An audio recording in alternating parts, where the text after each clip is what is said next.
ladies and gentlemen, Israel says South Africa is distorting the truth in UN court Gaza genocide case. Now, I will say one thing. I found it very strange that there was basically virtually no coverage on this matter from mainstream media until Israel's defense came up. I found that rather odd. I wonder what that's about. It was so weird.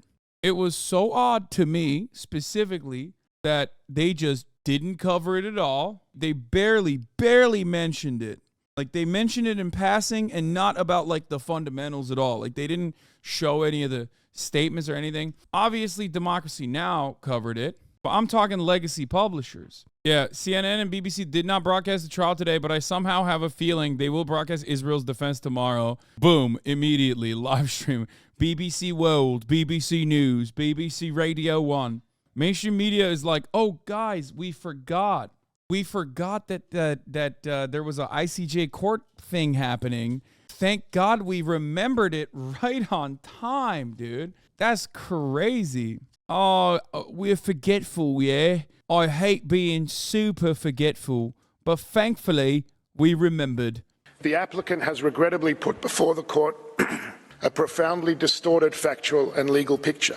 The entirety of its case hinges on a deliberately curated, decontextualized, and manipulative description of the reality of current hostilities. The framing of the matter is also entirely on Israel's side. Like, okay, yeah, that's what Israel is saying. It's like completely distorted. What are you saying about it? South Africa purports to come to this court in the lofty position of a guardian of the interest of humanity. But in delegitimizing Israel's 75-year existence in its opening presentation yesterday, that broad commitment to humanity rang hollow. Yeah, it's like across the board. How dare you say that we've done violent things as a nation state? That ultimately means that, like, we are small bean and you're attacking our identity, maybe even deciding to be a Holocaust denier. You know what I mean? I'll just slap on whatever I want, whatever awful, nefarious association I want. Here's a couple things I will say about Israel. Problem with Israel is that they wanted to do nation state shit, like they wanted to do colonial stuff far too late. Obviously, they didn't have the opportunity to do it when everybody else was doing it, when the going was good. You know, I'm talking like 1700s, 1800s. Like, you pop off back then, there's no internet. Obviously, there's no big web of communication. It takes a while by pigeon for information to transfer over. You can get away with a lot of crimes. The other part of the Israeli nation-state project early on is that they 100%, and maybe this will be controversial for some people. I'm not like diminishing the impact of the Nakba at all, but there is one difference between like the population transfer and the way that they did it. Like, they didn't just straight up rip through. They killed 15,000 Palestinians in the Nakba, right? But they didn't kill like 100,000, 200,000 Palestinians. It would have been crazy to do so right after the Holocaust anyway. Like, people would have been like, that's insane. What are you doing? You have to put a stop to that. And they simply forcibly displaced 750,000 people instead of just like pulling an America or pulling a Turkey, as a matter of fact. You know what I mean? There have been countries that have engaged in similar things closer to Israel's development, and they didn't really do that. They basically were like, we're just going to butcher one village or a couple villages, 2 villages, 3 villages, and then everywhere else that we go to, they'll be afraid and they'll just leave. And the thing is, you can't do woke genocide. Like, there's no half measures in that situation. And that has just been eating away at the more reactionary components of the ultra-nationalist elements within Israel for generations now. That they're like, there's this constant back and forth of like, why haven't we done the full thing? And the other side saying like, well, you can't do the full thing, with more and more of the Jewish population of Israel getting on board with doing the full thing. This, for the record, this does not mean that this wasn't an forcible displacement ethnic cleansing campaign. It absolutely was. I've always maintained this position. I'm simply stating that in comparison to other genocides, it has been a slower burn. And if you are going to do a slow burn genocide, you can't do it. You got to do it fast. Genocide technique, you have to go in and you have to just like cut it out in like, maximum 10 years. And you can't do it when there's like a lot of communication and a lot of eyeballs on you. They thought that they could do it as a slow burn and would get some level of defense from the West, and they did. They did. The Western world definitely did originally turn a blind eye to it and then continued to facilitate and support it. That is a part of the problem. And you can't do that, and you especially can't do that in the 2020s. You can't do that in the 2020s, especially with the entirety of the Western world being on board with your actions. You can't do that in the 2020s with the internet readily available. Or if you do it in the 2020s, you got to do it kind of on your own. You can't really engage in this kind of behavior while also simultaneously, portraying yourself as the victim, right? Because like Jewish people historically do have an argument of being victimized by pogroms, by the Holocaust, but Israel does not have that argument. So it's this constant conflation of like, no, we're actually the ones who are striking, but also simultaneously we ourselves are the victims. And that doesn't make any sense whatsoever. Because like you hear that argument from the Klan, right? You hear that argument as it pertains to white supremacy in the United States of America. You hear that argument from the Klan. You hear Klansmen benefiting from white supremacy in the South and trying to desperately restore the racial pecking order while simultaneously talking about how they are the real victims, like, black people coexisting and cohabitating next to white people actually is legitimately harming them. But the overarching population looks at that and goes, that's a little ridiculous, dog. How about you calm down? White people also have been, obviously, especially in the Western world, the historically dominant group. The categorization of like whiteness in the Western world implies that you have the power. So you don't have a good argument to make about hate crimes against you in general. If someone sits here and says, oh, there's white genocide, you immediately know, okay, this is a racist person. This person is not all right. Israel, on the other hand, can do that if it conflates itself with Judaism and being Jewish, because that is a protected, marginalized subgroup. That is certainly something that is real. It is something that happens. Having said that, however, like I said, you have to cut the two. The idea that like Israel somehow represents the interests of all Jews globally, and that Israel itself is like in and of itself not a nation state, a nuclear nation state that is getting a tremendous amount of military resources and political capital from the Western world in its endless endeavor to forcibly displace millions of Palestinians that it currently occupies. And instead, it's like actually the victim. It's just a nice Jewish family out for dinner being victim to an anti-Semitic hate crime. And it's not the case. Like, you're a military superpower, and you want to have it both ways, and you can't have it both ways, but that's always where the argument comes from. What do you mean they can't? They are and they will get away with it? I'm not sure I understand what you mean when you say they aren't going to get away with this. I just mean that, like, the truth will always remain. And the truth will prevail no matter what happens, I think. Yesterday, South Africa had 3 hours. Today, Israel had 3 hours. That's it now in terms of the interim measures hearings. The judges will now go away and deliberate, look at what both sides have said. South Africa, of course, accusing Israel of genocide. Judges have to work out whether or not there is a plausible reason to believe that there could be a risk of genocide in order to rule in favor. Also, do think that they're both sides' coverage on genocide already is like distasteful, to say the least. But beyond that, they are kind of leaning on the side of Israel as well. It's like the language being used here does almost immediately adopt the Israeli position. It even ends up reaffirming the Israeli propaganda position. For example, Israel's war on Hamas. When you hear that, when people say Israel versus Hamas, that in and of itself is an immediate, not even tacit, like open admission that you have taken Israel's propaganda hook, line, and sinker. Because the casualties do not reflect that. The targeting does not reflect that. Israel is targeting Hamas. The attitudes from Israeli Knesset members does not reflect that Israel is targeting Hamas. That is actually the fundamental counter argument that Israel makes, is that they are just simply doing this to combat Hamas, and oopsie, sometimes 30,000 almost people die. That framing in and of itself immediately adopts the position that Israel wants to adopt. So that's something to consider.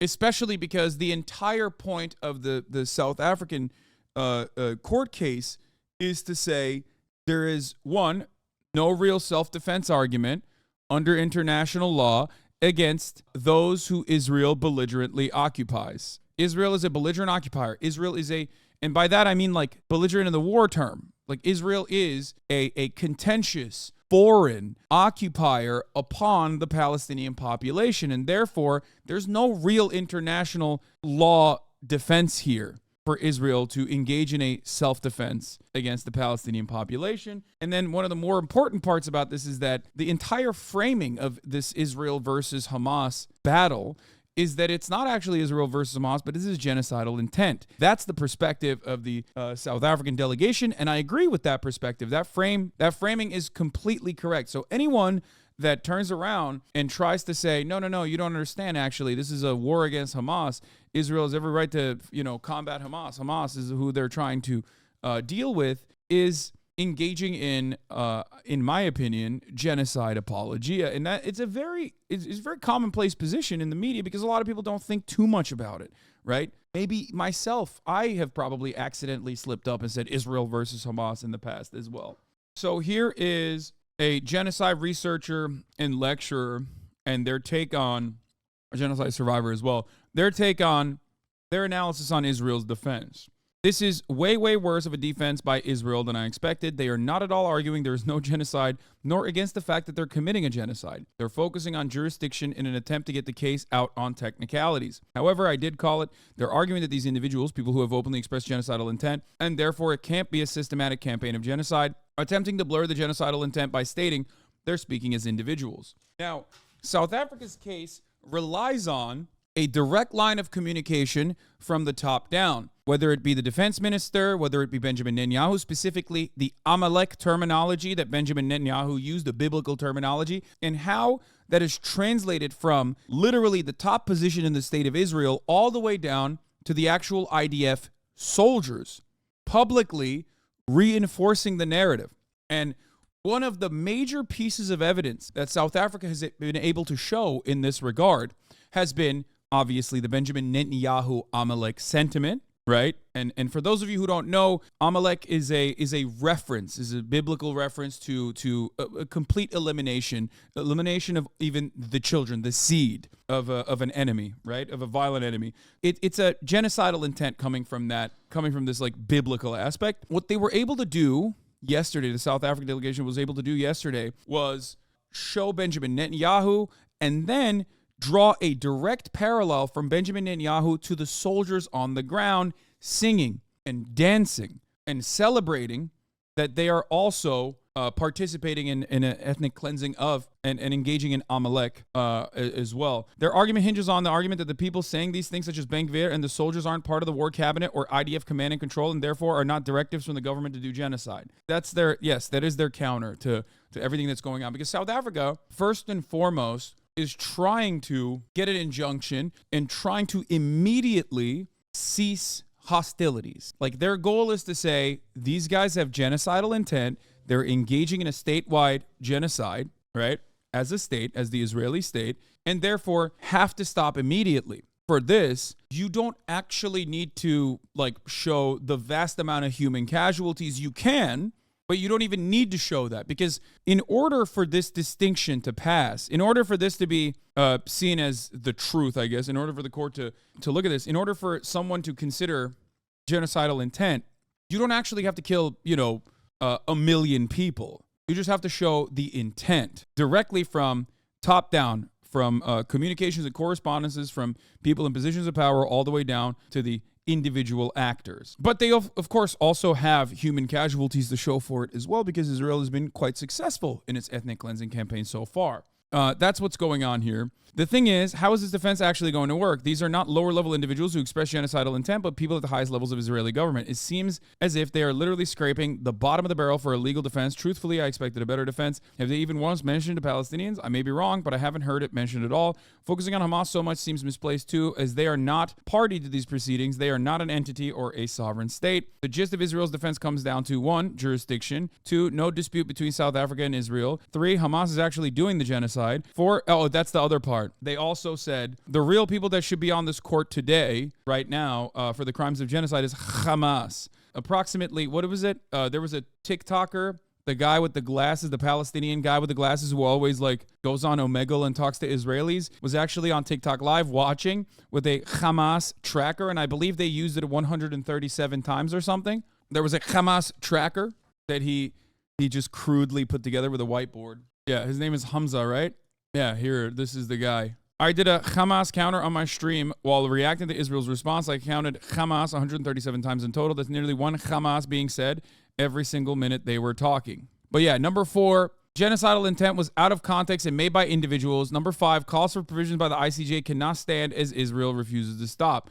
I do not think this is a sound legal defense, so why are they taking this approach? Because I think their goal isn't to convince the judges Israel isn't committing genocide, but rather that they be allowed to do it, rather that they be allowed it to do given the context, i.e. Hamas. They're speaking to their supporters. They're not trying to change the minds of those who believe they're committing the genocide against the Palestinians. They're trying to get pro-Israeli judges and their supporters to focus on jurisdiction instead as a way to allow them to continue committing genocide. I am particularly interested in their genocidal intent expressed by individuals taken out of context approach is going to work, because the situation is you cannot say the genocidal intent expressed by individuals are taken out of context when one of those individuals is obviously the leader. The other are, members of the war cabinet. And then beyond that, it's the defense minister himself who said we are fighting human beasts. And that is precisely the reason why we have to cut their electricity and their food and their water. And not only that, but they also did do that, right? These are Knesset members. You can point to them and say, well, those guys are other individuals. Who cares, right? They're speaking on their own. They're passionate, whatever. But you can't say that about Yoav Gallant. Can't say that about Benjamin Netanyahu, and you cannot say that about Ben Gvir either, in my opinion. I am particularly interested on their genocidal intent expressed by individuals taken out of context approach is going to work. It is similar enough to the Serbia Milicevic and even Karadzic defense that the perpetrators were individuals and not acting on behalf of the state. But in Bosnia's case, both at the ICTY and the ICJ, the fact that VRS forces, Serbia paramilitary groups, the YNA, were all technically considered different entities, part of different states, worked in Serbia's favor. Balkanization. Genuinely devastating, but also on top of that was good enough to play defense here for those who perpetrated atrocities. In this circumstance, there is no division. It's just Israel. It's the IDF. There is no separate entity underneath it. And not just that, it is one singular state, but these are members of the highest levels of government and military who have openly expressed genocidal intent. In this defense, if this defense ends up working, it will have horrific ramifications for all genocide cases. Anytime any political leader and or state is allowed to absolve themselves of genocide by focusing their defense on individuals and individual crimes, it will have horrific consequence. Might as well just do away entirely with the international courts at that point. Again, with Hamas, which is not part of these proceedings, their entire statement about their humanitarian efforts is genuinely infuriating because of such other bullshit. Israel allows aid into Gaza is such an interesting sentence. It is genuinely infuriating to watch them brag about floating hospitals and water aid as if people in Gaza are not starving, lacking access to water, and if Israel has not destroyed and attacked countless hospitals in Gaza. Israel just utilized the Bosnian genocide case as precedent to allow them to continue committing genocide, i.e. Bosnia was not ruled a genocide and there was no intervention in it. Therefore, Israel shouldn't be found guilty of genocide either. Basically saying, because the ICJ did not punish Serbia for the genocide in Bosnia, they should absolve Israel too. However, in the case of Israel, in comparison to Bosnia, the lack of division and the directives coming not from phone conversations that you were able to intercept and use as evidence, but the direct transmission of genocidal intent and the fact that there is no division amongst the ranks and that you can directly pull a string from Benjamin Netanyahu's mouth all the way down to the individual actors on the ground, the soldiers, directly changes the dynamic here. That is not an argument you can use. This is precisely the reason why so many people that have worked on individual cases in the ICC, the ICJ, have said Israel's genocidaire, Israel as the genocidal state, has a profound amount of evidence. It is flagrant.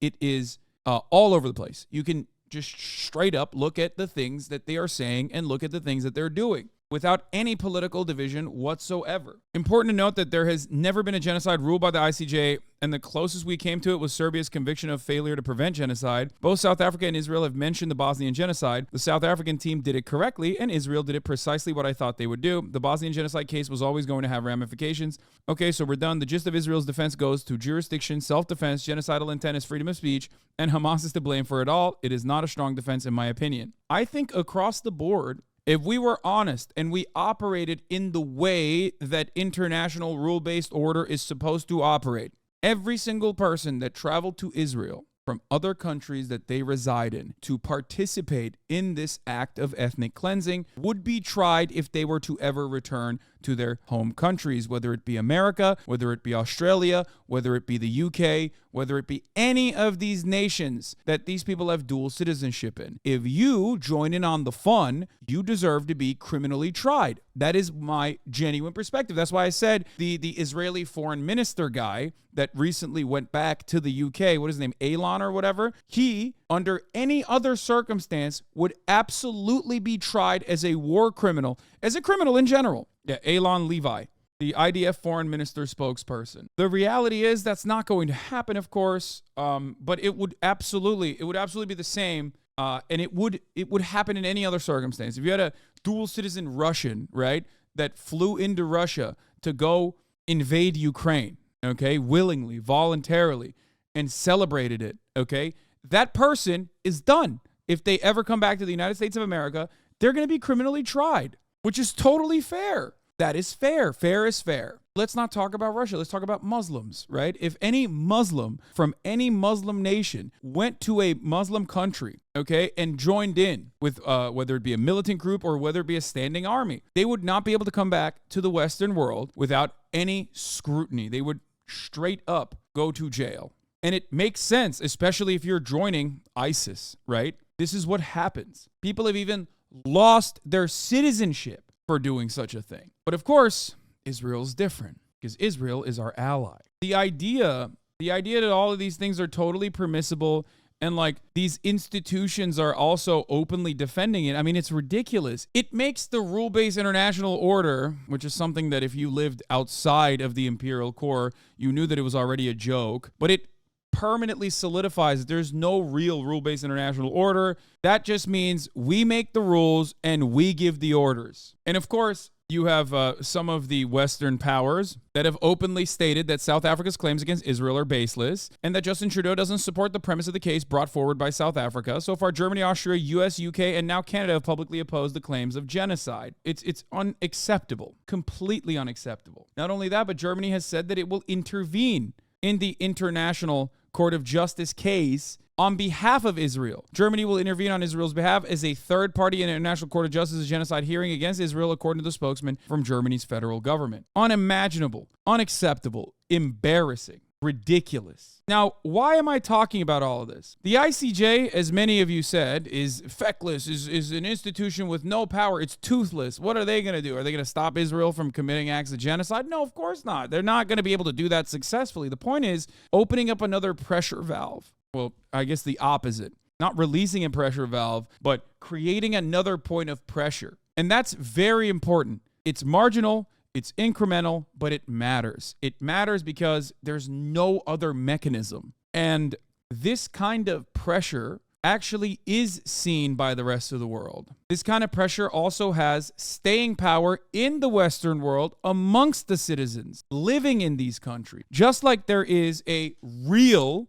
reason as to why the Gulf states, which are in many instances desperate to support Israel but can't do it, because of the population's attitude towards Israel's crimes of genocide, even in the Western world, especially amongst younger populations, you are seeing an attitude change. This means something when America comes out and says, like, well, these guys are doing crimes. Now, you know, even in the Russia case, it was laughable, albeit correct, but still laughable when America was making that argument because it was a country that had done so much violence, the United States of America, coming out and saying what Russia is doing is unacceptable in Ukraine. Only we get to do it, right? That double standard, I think, is still important, especially when you are moving towards multipolarity. when America's global power and global influence is waning, a diligent, smart leader that ran on restoring the international rule-based order, such as Joe Biden, and correctly pointed to Donald Trump absolutely making America an embarrassing nation, an embarrassing ally, an embarrassment in general. That guy throwing all of that aside for his own zealotry towards Israel is ridiculous. So there's two arguments that I want to make here. On the one hand, you obviously have the moral argument. Israel is doing an act of genocide. Israel is an apartheid state, and we must not help. We must not facilitate in genocide. We must do everything we can to stop this act of ethnic cleansing from happening. So that's the moral argument. That one I've talked about endlessly. But I rarely ever talk about the practical argument. Because when you think about this from the framework of like what America's power and dominance means, what America's soft power looks like for the rest of the planet, we look like a clown show to our allies. And they look like clown shows to their own citizens. We look like a clown show to anyone under the age of 44, specifically if they're Democratic Party voters. But we look like an entire clown show to the rest of the world in general, that we cannot rein in our attack dog in the region, especially when Biden goes on and says, look alive, Jack, we're trying to maybe don't kill so many civilians. Come on. And then you continue to sidestep Congress, and you continue to send the ammunition. You continue to make yourself complicit in this act of ethnic cleansing, and the rest of the world sees that. I would go so far as to say, from a soft power perspective, that's even worse than what Donald Trump would do. Because Donald Trump at least would be like, I love Israel. I hate the Palestinians. They're dogs. They must all be ruthlessly wiped out. And there would be a convergence of ideology there. So it would demonstrate strength. It would be devastating from the moral position, of course. Make no mistake. I'm simply telling you, Donald Trump would be worse than Joe Biden, for sure. Donald Trump would absolutely be worse than Biden. Biden is continuing on the Abraham Accords and Donald Trump's administration's haphazardly put together Middle Eastern policies. That is the problem here. And Donald Trump would certainly accelerate it further. Donald Trump's administration is part of the reason why we're here to begin with. But having said that, from a soft power perspective, at least Donald Trump would look to be in lock and step with the Israeli allies, rather than the way that Joe Biden is trying to do this like wishy-washy, both sides of the mouth situation where he's like, Israel, stop bombing hospitals. Come on, like, don't do that. But while also simultaneously saying there's no red lines and we are going to keep giving you as many weapons and as many munitions as possible. The idea that these wars wouldn't be happening if Trump was in office is also a silly one. Anyone that tries to say that Donald Trump would be better than Joe Biden on any of these issues is a ridiculous person. I'm sorry, that is not an argument that you can make and have me take you seriously if you're going to make that argument. Donald Trump is part of the reason why we're in this mess to begin with. I'm sorry, that is a ridiculous argument. Hillary Clinton is awful. Hillary Clinton is a warmonger. I do not believe Hillary Clinton would have allowed the embassy to move to Jerusalem. I do not believe that Hillary Clinton would have come out with a silly Abraham Accords style situation in the same way that the Trump administration did. You are crazy if you think that she would. Hillary Clinton loves a good genocide. She's a big fan.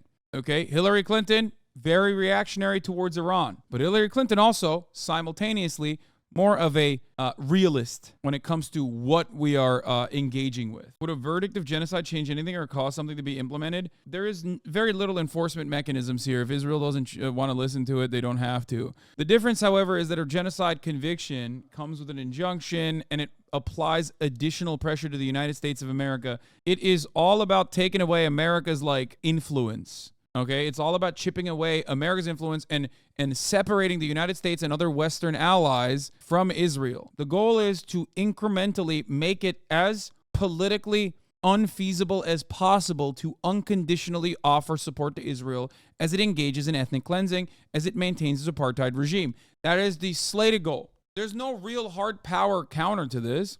I mean, look at Yemen. They got nothing. What are you going to do? Go against America? You can't do anything. They'll wipe you out. The worst part about this is that if the ICJ rules in favor of Israel, then they get the permission to go buck wild, in my opinion. Then it's really, really devastating. Is this how apartheid in South Africa was brought down? Apartheid in South Africa was brought down through direct and indirect pressure. Yes, economic pressure being the most important one. How did that pressure apply? Because there were plenty of people protesting against the apartheid regime in the Western world. Boycotts, divestments, and sanctions was incredibly successful in getting the American Congress and in the Western world, all of the other parliaments and all of the other political systems to act against South Africa. It made it so that South Africa was a pariah, basically. And ultimately, what ended up happening was, like, even the South Africans themselves, the white population of South Africa, finally came to that same reasonable assessment that the apartheid could not continue if they wanted to maintain economic ties with the rest of the world. And Israel, at the time, was South Africa's ally. What Israel saw from that BDS measure was how effective it was in combating an apartheid regime. So, for the next 30 years, Israel fought tooth and nail to stop any kind of mention that Israel is an apartheid state, even though it was at the time and still is to this day, of course. And also stop dead in its tracks any kind of BDS measure happening globally. Here is a funny moment from the court, by the way. This is particularly difficult in such an egregious matter as an allegation of genocide. Were understood by the, excuse me, right, I've lost a page. I've lost a page. Must have been the wind. Oh, how embarrassing. Oh. Prepared to consider not only the question of the plausibility of rights. This happened again? Jesus Christ. Some has shuffled my papers. Seems to me like Hamas was in the room, shuffling my papers. I do declare Hamas to be the responsible party in shuffling of thy papers, sir. I hope I was able to make this distinction between the moral argument, which of course does not favor Israel's actions at all, but also even the practical argument, a practical argument and a pragmatic approach to why America needs to separate itself from Israel and why the Western world needs to separate itself from Israel, causing Israel to stop doing its genocidal actions instantaneously. The moral argument and the pragmatic argument work side by side, certainly. But the thing is, there is a lot of distaste for endless war amongst the civilians everywhere, amongst the civilian population everywhere.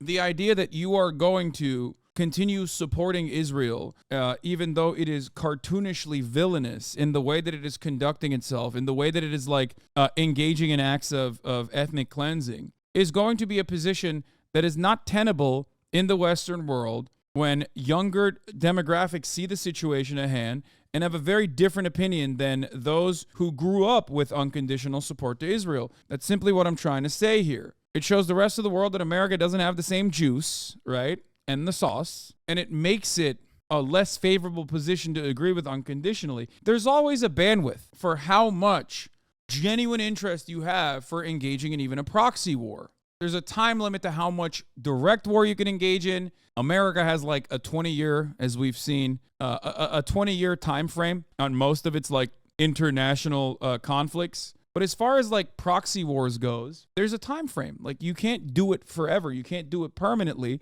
There will always come a time and place where either cooler heads will prevail or the State Department will try a different approach. Like Tibet is a great example of this, where the CIA completely dropped Tibet. Completely. They put a little bit of money into it. They gave money to the Dalai Lama. And then after that, they were like, all right, no, never mind. In the Nixon administration, they realized, like, all right, we're going to normalize relations with China. We're going to drop our prior approach, saying that Taiwan is the real China, the Republic of China is the real China, and the PRC is the fake China. They changed that dynamic, and as a consequence, they basically said we're shuttering the Tibet division. That was deliberately done because they were like, we don't want to do it. We don't want to fucking consistently give money to this cause. The same goes for defending Israel. The same happened with Ukraine. Part of the reason why we're currently talking about Ukraine at all right now is for this specific reason. America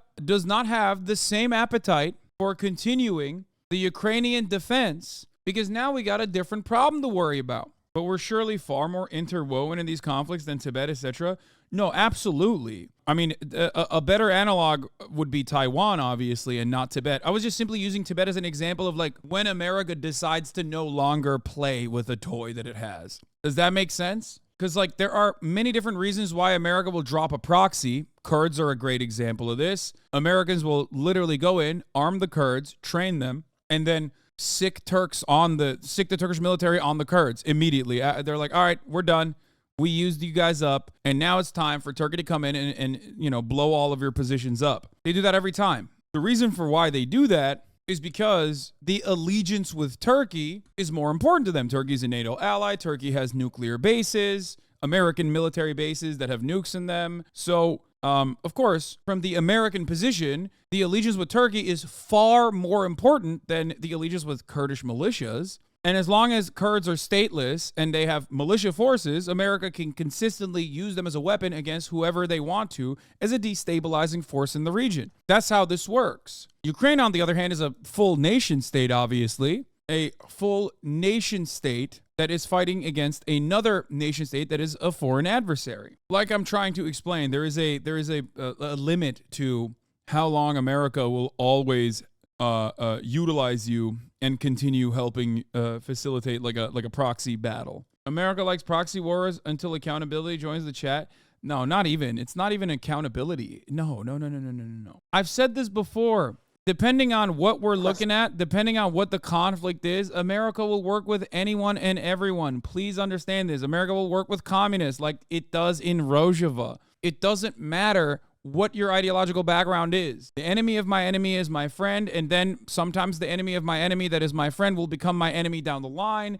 It doesn't matter. What matters is the American bottom line. What matters is the military-industrial complex. What matters is American corporations being able to consistently extract natural resources. American corporations being able to consistently take advantage of a labor pool that is a permanent underclass, whether it be in Latin America, whether it be in Africa, no matter where it is. America cares about one thing and one thing only. At least European social democracies, to a certain degree, care about like maintaining a base level of material equality for their citizens. America doesn't even do that. America only cares about making sure that all of the bounties of imperialism go directly to the tippy top, and maybe a little bit of the crumb will fall down to the labor aristocracy. But overall, America cares about one thing and one thing only: corporate profits, the bottom line. They will align with anyone and everyone at the behest of that interest. That's all they care about. That is all they will pursue. That's it. While reductive, I think it's a pretty good assessment to say America is like 4 companies in a trench coat.